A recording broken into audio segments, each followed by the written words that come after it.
Ok, minha gente, lembrando que tem reprise 4 horas, reprise meia-noite e amanhã, 10 horas da manhã, a gente está de volta. O Padre Jorge me ligou ontem, ele estava em Petrópolis, vinha para o programa e não conseguiu chegar a tempo. Depois ele me ligou e falou, pô, Hélio, remarca para mim, eu quero falar do museu, ele vai fazer um museu na igreja de Santa Teresa. Aliás, olha, tem um espetáculo na igreja de Santa Teresa, a praça, e ele agora vai criar um museu na igreja de Santa Teresa. Padre Jorge é uma pessoa fantástica, né? Ele é um visionário, visionário. Né? Você vê, aquela praça, há um tempo atrás, era uma praça que tinha morador de rua, era uma praça que tinha gente usando drogas. Hoje a praça voltou a ser uma praça das famílias, a praça iluminada, com chafariz, né, as missas funcionando. Assim, o Padre Jorge realmente assim, é um exemplo de cidadão. Veio a Fazenda Esperança, que está lá em Canoas, né? Uhum. Tirou os moradores de rua dali e mandou para a Fazenda Esperança. Pois é. E ele cuida, né? A própria igreja cuida do jardim, a própria igreja. Então, assim, eu sou católico, né? E sou muito fã do Padre Jorge. Eu também. Sou fã do Padre Renato também, que tá agora... Tá o Padre Jorge alto, começou, né? com a creche lá em Santa Cecília, o Padre Renato terminou também. A igreja, estou falando da igreja católica, mas as igrejas de modo geral em Teresópolis produzem um trabalho muito bonito, muito importante, que eu acho, inclusive, que o poder público tem que ter mais parcerias com as igrejas. Acho que as igrejas elas são centro assim, fundamental na recuperação do cidadão, na promoção da ação social. E o Padre Jorge vai além disso, né? Porque hoje o que ele está fazendo, na verdade, é dando um presente para Teresópolis, porque a Praça Santa Teresa é o coração, a fundação da cidade foi feita naquela praça ali. Ele cuida de 500 famílias, cara. Exatamente. São 500 famílias que ele alimenta mensalmente. Exatamente. Ele é um visionário. Eu sou Semana fã, que vem ele vem aqui. Fã número 1, Padre Jorge. Eu sei que tem outros fãs número 1 também, mas eu sou um deles. Te perguntei sobre o Colégio Estadual, o prédio do Colégio Estadual. Nós já tivemos ali 3.500 alunos, você lembra disso, que você era presidente do Grêmio. Do Grêmio. Hoje está reduzido ali a 700, 800 alunos, um prédio que você passa ali à noite, está tudo escuro. O governo do estado precisava olhar esse prédio com mais carinho. Aliás, o presidente Bernardes também, enfim. Mas principalmente o Colégio Estadual. Acho que são dois espaços importantes. O presidente Bernardes está no coração do bairro mais popular de Teresópolis, né? Que é o bairro de São Pedro. E o Edmundo Bittencourt, carinhosamente conhecido aqui por nós que somos de Teresópolis, como Colégio Estadual. Onde eu devo a minha história política. Eu começo como presidente do Grêmio, depois me torno presidente da União Estudantil de Teresópolis, que você falou. Eu estudei no colégio que tinha 3.500 alunos, 3.800 alunos, e o colégio realmente ia desde o jardim de infância até a formação no 3º ano. E eu tenho uma saudade muito grande desse colégio, que a gente teve coisas, né? Esse colégio produziu muitas pessoas importantes, produz ainda para Teresópolis. Mas você tem razão, assim, esse prédio hoje tem 700 alunos, o presidente Bernardo, se eu não me engano, está com 300 e poucos alunos. Já conversei isso, inclusive, em alguns momentos, né, com a secretária de Educação, a professora Roberta, dizendo para ela o seguinte, talvez seja um espaço para ser usado para a universidade, a UERJ está aqui em Teresópolis, tem um espaço pequeno hoje, o CEDERJ, o Polo CEDERJ também está junto com a UERJ num prédio particular, por que não transferir, por exemplo, para o Colégio Estadual, ou produzir tanto ali como no bairro de São Pedro, no Presidente Bernardes, uma nova FATEC, uma escola técnica de ensino, que eu acho que isso é um outro tema para a gente debater. Por que tem tão poucos alunos hoje? Na nossa época tinha tantos alunos no Colégio Estadual ou no Presidente Bernardes. Primeiro porque está nascendo menos gente, né? A juventude está ficando menor e as pessoas estão vivendo mais. Sim, mas você só tinha o Colégio Estadual naquela época. Sim. Hoje você tem uma infinidade de cursos aí. Também. Surgiram outras escolas, enfim, tudo isso. Mas basicamente é isso, é a questão da taxa de nascimento, né? E as pessoas estão envelhecendo, estão cada vez menos jovens. E a outra questão é a evasão escolar. Teresópolis tem um índice de evasão escolar muito alto. Vou te dar um dado aqui. Nós temos mais de 50% de jovens entre 14 e 17 anos ou fora da escola ou fora da idade escolar.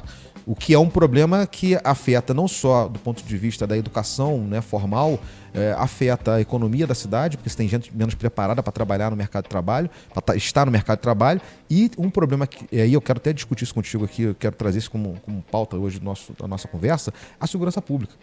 Os índices de Teresópolis estão se tornando alarmantes na segurança pública. E isso tem também, claro, tem a ver com problema de droga, tem a ver com a questão de polícia, tem a ver com muitas questões.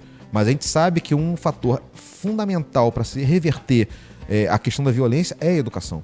Então você ter os jovens, principalmente nessa idade, que é a idade onde o jovem está começando a se formar ali de adolescente, de pré-adolescente para adolescente, depois para a idade adulta. Se naquele momento a gente deixar esses jovens voláteis como estão ficando, sim, a tendência deles serem cooptados ao crime, por exemplo, é muito grande. Então a gente sabe que Teresópolis tem um índice de pobreza hoje muito alto, 40% das pessoas vivendo em comunidades, situações muito difíceis, sem estrutura, comunidades, a maior parte das vezes não tem atividade cultural, não tem atividade esportiva, não tem acesso, né, à produção formal de educação e cultura, e a gente ter espaços como o Presidente Bernardes e como estadual, que na minha opinião tem que ser trabalhados para servir a essa população, em especial, na minha opinião, colocando esses jovens nas escolas técnicas, porque a gente tem que também conjugar, principalmente os filhos das populações mais pobres, eles têm uma necessidade emergente de trabalho.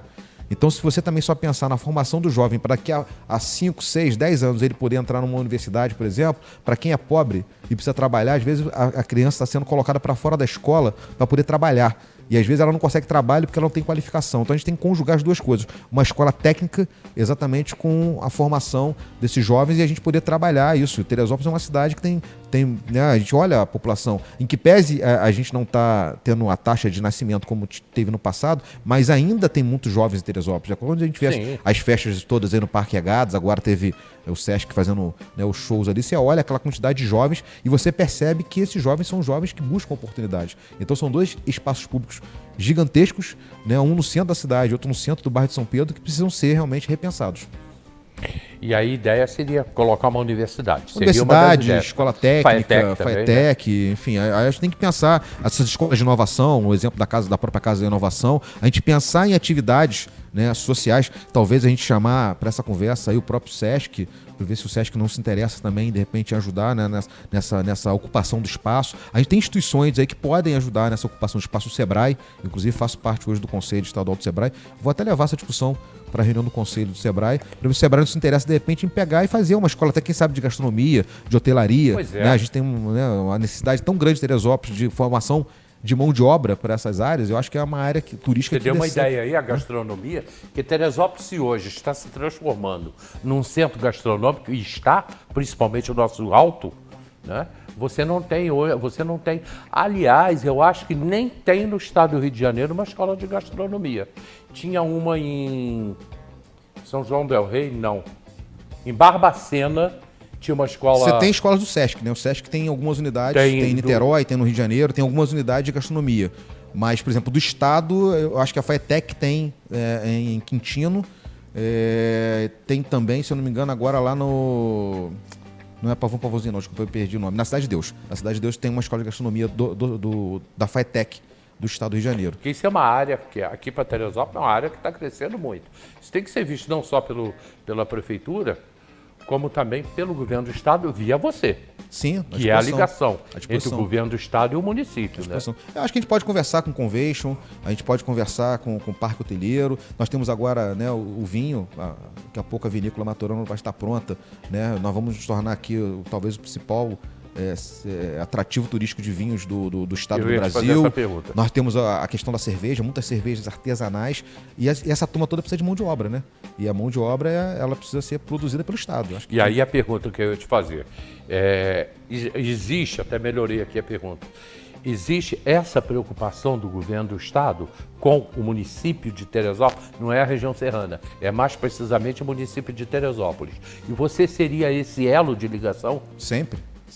Tá, mas o que se fazer? Como é que você faz isso junto ao governador? Então, eu acho que a primeira... Mostrando a importância de Teresópolis. Vamos lá, eu vou te falar... Estou fazendo administração pública agora na Fundação Getúlio Vargas, como falei que estou fazendo mestrado.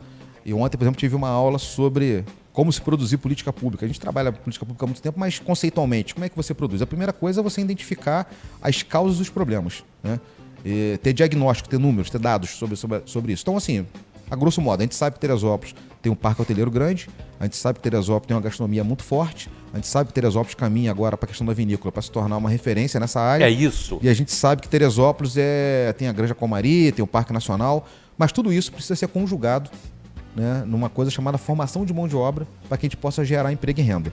E aí o papel do Estado e do município é exatamente trabalhar, em especial na juventude, mas não só na juventude, a gente pode falar de pessoas de 40, 50, 60 anos, ou seja, o mercado de trabalho, para que a gente possa formar mão de obra para trabalhar nessa rede toda. E isso tem que ser conjugado com todas as partes. Não adianta só o Estado querer formar um curso, por exemplo. Às vezes a gente vai fazer um curso na FATEC e aquele curso não serve especificamente àquela necessidade do município. Dá um exemplo qualquer. Bebidas Comari. precisa, de repente, formar uma determinada pessoa para trabalhar lá no seu maquinário lá. E às vezes a Faetec está formando gente que não está ligado a bebidas com marinha. Então, o governador já vem conversando isso há muito tempo, e o novo presidente da Faetec, que é o Alexandre Vale, que foi secretário de Educação também de Estado, ele tem essa preocupação.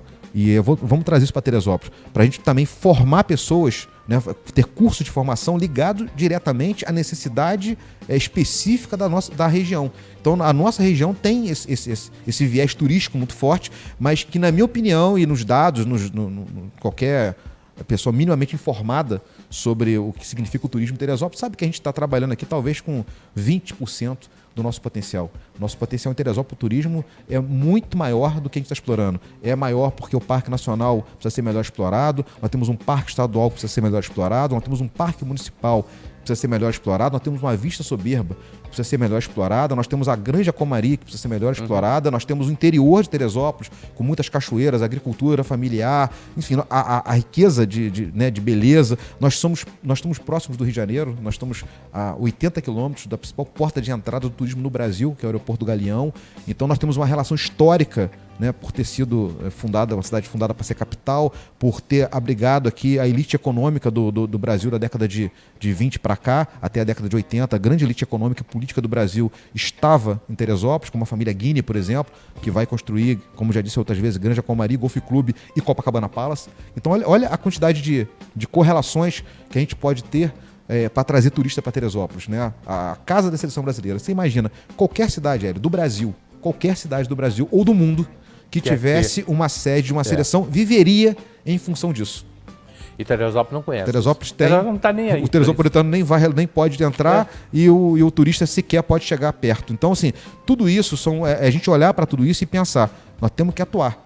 Agora, fundamentalmente na relação humana, que se a gente não tiver pessoas preparadas, também se a gente não tiver, né, material humano, tudo que nós estamos falando aqui não vai a lugar nenhum. É óbvio que o empresário, antes de abrir essa vinícola, ele fez um estudo para saber se ela é viável. Claro. E se ele abriu e gastou o que ele está gastando, é porque ele achou que vai ter um futuro. Outros empresários ligados à vinícola vão vir para cá, que se ele der certo, os outros também querem. Então, isso é um mercado que pode daqui a pouco... Sim. Segundo os estudos, eu tive algumas conversas, algumas visitas à vinícola e conversei lá com o Marcelo Maturano, e ele disse para mim que a tendência de surgir pelo menos mais 20 unidades, né, nessa área de vinícolas em torno da grande vinícola que ele está produzindo, fora restaurantes, bistrôs, hotéis, pousadas. Sim. Então, a potencial daquilo ali é muito grande. Mas você, Alex Castelar, é o elo de ligação do município com o prefeito e ao Estado. Exatamente. Lógico que o prefeito vai a hora que falar com o governador, a hora que ele quiser. Claro. Mas você está lá dentro. Claro. Aí você está consciente disso. Vou te dar um exemplo de uma coisa concreta que você está falando da vinícola aqui. O asfaltamento da Teresópolis-Friburgo foi na ordem de 90 milhões, aproximadamente. Teve um aditivo lá depois, mas foi mais ou menos nessa ordem. A vinícola não seria viável, por exemplo, se a Teresópolis-Friburgo não tivesse sido asfaltada como foi. Então, por exemplo, a gente fez um asfaltamento de uma rodovia que serve em especial aos agricultores, mas diretamente hoje nós temos uma vinícola que está sendo produzida, que vai ser a maior vinícola do estado de Janeiro, que só está sendo possível por conta dessa estrada. Então você fala, qual é a sua relação direta com o emprego e renda em Teresópolis? Essa é uma relação direta. O Hotel Le Canton cresceu mais de 15% na sua estadia, também por uma nova estrada. Então, você vê o quanto você, como articulador de política pública, pode produzir algumas políticas públicas que vão impactar na vida do cidadão e também nos futuros investimentos. Então, esse é um exemplo clássico do que foi importante a Teresópolis-Friburgo, como foi importante a minha participação naquele momento e como está sendo importante agora. Um outro dado, que eu não fiz parte diretamente dele, mas de maneira indireta fiz parte, o debate, por exemplo, sobre a questão dos impostos. Né? O vinho hoje, a categoria de vinho hoje no estado de Janeiro está na mesma categoria de alimentos e antes estava em categoria de bebidas. A bebida tem um imposto de aproximadamente 26%. Né? O vinho está com um imposto de 2% a 3%. Então, tudo isso viabilizou, por exemplo, isso, se construir. O empresário ele ganha mais, mas ele investe mais também, porque o imposto é menor. Porque com o imposto de 23% ou 27%, por exemplo, que seria o imposto de bebidas, a vinícola não se viabilizaria. É um investimento extremamente alto, né? que o empresário talvez talvez tenha retorno daqui a 30 anos desse investimento que está fazendo. Então isso não se viabilizaria. Então você vê quanto é importante a política pública de isenção de impostos, a política pública de construção de estrada, não estamos falando de infraestrutura, e agora também a política pública que vai precisar produzir, né, mão de obra para que esses empresários, ou esse empresário em especial e todos que estão em torno ali da vinícola, possam, né, ter cada vez mais a possibilidade de oferecer esse serviço de alto padrão. E muitas coisas estão surgindo. Eu digo, inclusive, o seguinte, né, a grande riqueza de Teresópolis está no interior. Em especial na Teresópolis Friburgo, mas não só a Teresópolis Friburgo. Se a gente pensar o segundo distrito também, pensar aqui no Arte Cocina, se a gente pensar aqui em Baúba, né, que é uma pousada lá belíssima que está no segundo distrito, e outras propriedades que vão surgindo, condomínios de alto padrão, você vai vendo como que cresce. Começou a respirar turismo também. Também, tá? Sumidouro é aqui. Do lado. Né? Aqui do lado. São José já começa a ter alguns condomínios de alto padrão. Então, tudo isso, a gente conjugar agora, eu acho também importante que a gente tenha, e aí o poder público é fundamental, a preocupação na preservação da nossa cultura. É claro que é importante ter hotéis bacanas, é claro que é importante a gente ter condomínios legais, mas nós temos que preservar a nossa agricultura. Ela é o carro-chefe da agricultura do Estado. Nós somos o maior PIB do Estado de Janeiro em agricultura, e a maior parte aqui é agricultura familiar, e digo que a conjugação da beleza do interior, dos hotéis bonitos, de vinícolas, e o cheiro da hortaliça, aquele agricultor colhendo aquela hortaliça, isso também tem uma representação cultural para a gente que é fundamental. A gente tem que ter uma preocupação com os agricultores, que eles são estratégicos nessa decisão. 2025 já chegou, já está aí, nós já estamos em 2025. O Alex voltará aqui várias vezes esse ano. Ouviu, Janaína? O Alex voltará aqui no programa várias vezes esse ano. Aqui a Janaína está aqui, assessora de comunicação do Alex. A equipe dele toda está aqui. E muito obrigado.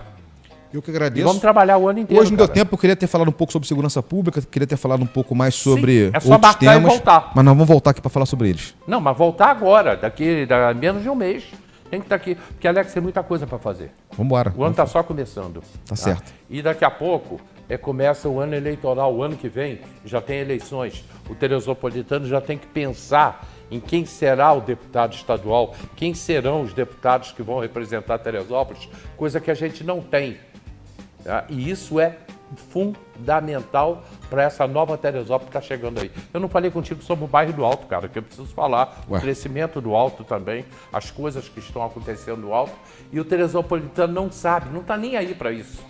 Eu moro no Alto, por exemplo, o Alto está se tornando um polo gastronômico. Sim. Né? Aquela parte ali de Barra de Fátima ali está se tornando um polo gastronômico. Então, assim, tem muita coisa em Teresópolis que vai acontecendo, que está acontecendo e que a gente precisa discutir melhor. Porque, assim, é bacana que as coisas estejam crescendo, mas a gente precisa ter uma cidade que se conjugue com esse crescimento. E eu fechei um contrato, tá ruim de fechar contrato para mim. Eu fechei um contrato ontem em função do crescimento do Alto. O cara me chamou e falou, Hélio, eu quero botar uma propaganda na tua televisão, no teu programa, em função do que está acontecendo no Alto. Mas se me permitir, eu sei que está terminando aqui, mas eu queria falar de uma coisa só para terminar. Sim. Tudo isso que nós estamos falando aqui, nós temos como principal ativo de imagem de Teresópolis para trazer turista para cá, ser uma cidade pacífica.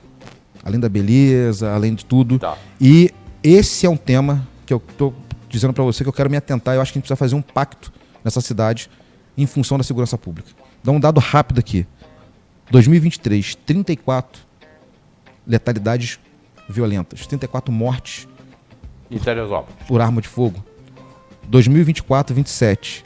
Apreensão de drogas. 2023, 552 ocorrências com relação a drogas. Esse ano, 2024, 741. A gente tem essa estatística. Né? Então, estupro, 115 em 2023, 2024, 89. Ou seja, os nossos índices estão crescendo absurdamente. E nós precisamos fazer um pacto na educação, nós precisamos fazer um pacto, obviamente, nós temos as forças policiais aqui que são... Eu acho que ainda a gente não perdeu o controle, porque tem, né, o 30º Batalhão, o CPA, a Guarda Municipal fazem um trabalho importante, mas não é só um trabalho de polícia. A polícia não pode ficar só enxugando gelo. Hoje o governador Cláudio Castro está trabalhando no Congresso Nacional para a gente poder mudar a legislação, porque também não dá para pegar uma pessoa de fuzil e deixar ela 8 meses apenas presa. Isso no Brasil é um absurdo, mas nós temos que trabalhar fundamentalmente em oportunidade, em educação, porque eu vou falar uma coisa, a gente está vendo cidades como a nossa que perderam para o tráfico de drogas. Nós estamos vendo Angra dos Reis, nós estamos vendo Macaé, nós estamos vendo Cabo Frio, e nós não podemos permitir que Teresópolis chegue a esses índices. Então, antes que seja tarde, nós temos que estabelecer aqui um pacto social, todos nós, independente de partido político, independente de religião, todos que querem o bem dessa cidade, temos que trabalhar em função de um tema chamado segurança pública. Porque se a gente perder esse jogo, a cidade vai perder muito. Eu comentei aqui, o cara foi preso com 11 fuzis, uma quantidade enorme de droga, e na audiência de custódia, o cara sai, pô. Aí o governador não aguenta isso.